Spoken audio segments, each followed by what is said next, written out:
Guys, next comic coming to the stage, very funny lady. Give it up for Valerie Dimambro.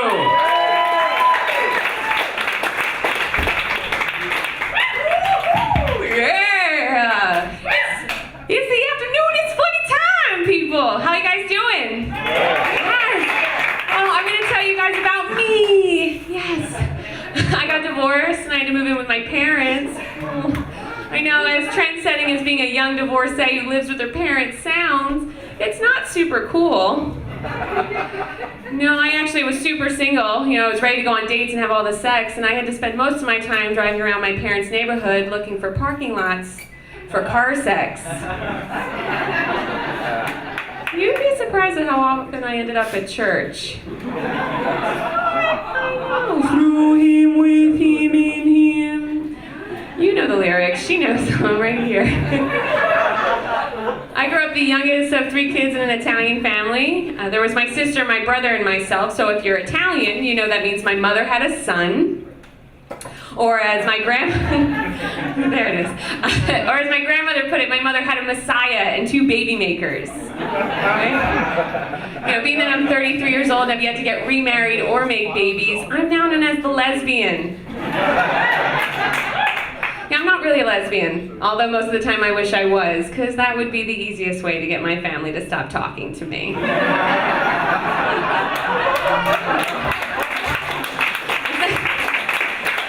It's not that I think that they're bigots. I just don't think they'd know what to say to me if they couldn't constantly ask me, when are you getting remarried? When are you making babies? Like, what's my grandmother gonna say to me? Oh, when are you gonna do lesbian stuff?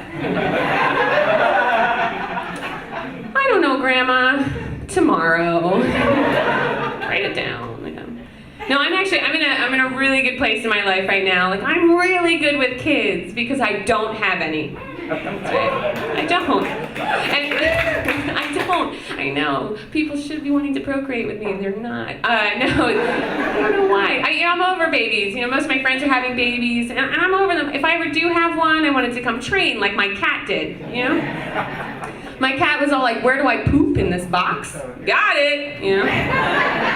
No, don't touch me, I'll clean myself.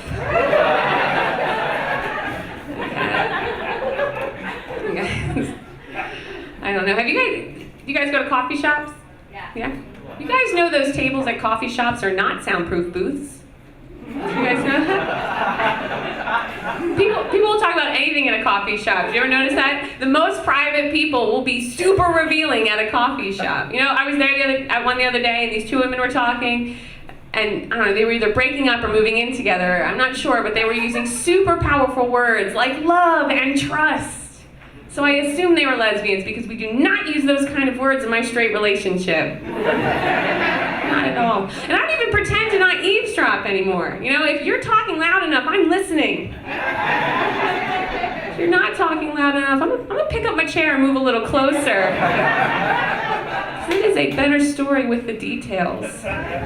It's true, it is. You know, and there's this new trend in restaurants, they're letting dogs into restaurants, which I think is weird. Like, and don't get me wrong, I love puppy doggies. I'm the person who walks down the street, like, oh, puppy dog, I love it, you know, and everyone's like, oh my God, crazy lady, please don't touch my dog.